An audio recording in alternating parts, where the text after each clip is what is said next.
World cup 1992 और T20 world cup 2022 Pakistan के लिए मुश्तरक कैसे? बाबर आजम के वजीर आजम बनने की पेशगोइयां होने लगीं। साल 1992 में पाकिस्तान ने साबिक वजीर आजम और कप्तान इमरान खान की क़यादत में पहला ICC वर्ल्ड कप अपने नाम किया था, जो ऑस्ट्रेलिया की सरजमीन पर खेला गया था। रवां साल ऑस्ट्रेलिया T20 वर्ल्ड कप की मेज़बानी कर रहा है।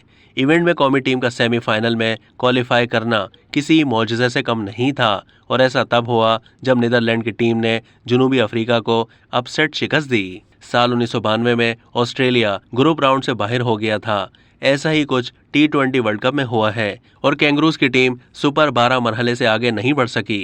साल 1992 पाकिस्तान ने अपना पहला इब्तिदाई मैच मेलबर्न क्रिकेट ग्राउंड में खेला था और शिकस्त हुई थी। साल 2022 में भी ऐसा ही हुआ। 1992 में भारत ने पाकिस्तान को हराया था। इस बार भी कुछ ऐसा ही देखने में आया। साल 1992 में पाकिस्तान ने इमरान खान की क़यादत में लगातार 3 मैचेस जीतकर इवेंट में कमबैक किया था और 2022 में भी ऐसा ही रहा।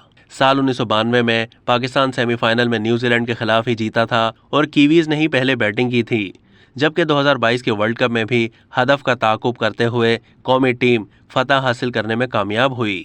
ये वो अवामिल हैं जिसकी बुनियाद पर क्रिकेट तज्ज़ियाकार और साबिक खिलाड़ी इस वर्ल्ड कप T20 को पाकिस्तान के लिए अहम करार दे रहे हैं। दूसरी जानिब साबिक भारतीय कप्तान सुनील गावस्कर भी बाबर आजम के मुस्तकबिल में वज़ीर आज़म बनने की पेशगोई करने लगे।